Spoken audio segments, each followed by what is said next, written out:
Have your own life. Don't lose who you are just because you're in a relationship. Excuse me, my name is Randy. I do street photography, but as well I ask questions. Well, what are your names? Ryan.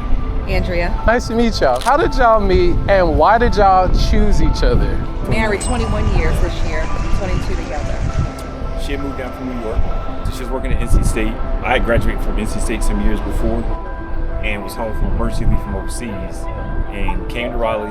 Spent the day with a lady I used to work for. And she was like, I know this young lady, you know, you're interested in talking to her. Called her, kind of went from there. Yeah. Haven't been apart since. He wasn't really looking for a relationship and I was not really either. It was a very easy conversation. There wasn't no pressure. Finding the person isn't hard. Making it work is hard. It's hard. You got to be committed to growing and changing. And you have to accept that relationships are not 50-50. They might be 80-20 sometimes, 90-10. Yeah. So you got to give your partner, spouse the space to grow and be free. Just having a bunch of brothers that keep you accountable too. Like you got to have a business. There's got to be trust too, because we come and go. Like we both travel quite a bit, but we give each other that space and we appreciate when we're together, but also when we're not together, even in Raleigh, right? He's got his friends, I've got my friends. We do things apart, we do things together, but it's never like where you at, what you doing, what time you're coming home. It's have a good time, I'll see you when you get back. I tell women all the time, have your own life. Don't lose who you are just because you're in a relationship. Y'all seem more like friends who come together than more than anything. And you gotta like each other. Yeah. Agree and stuff like that. Yeah. I think we genuinely like each other. That ain't hard.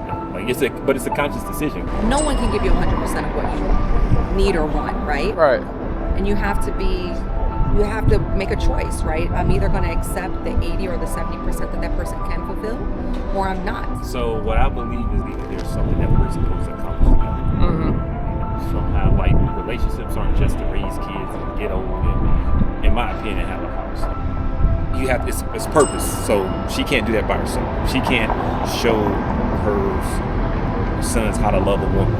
Like there's got to be somebody that shows them that. So a woman who has everything can't do that. So for us, her showing our boys what a wife looks like. You know, she loves me and he sees it. You know, and vice versa. So there's things like that where, as a couple, we're teaching the next generation that marriage is actually a good thing. It's work.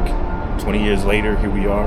We hit a bump at 10. 2014, when our oldest son graduated high school, he went off to college, and I packed my things and I left. What brought y'all back together? We love each other. We love each other. We're friends. Yeah.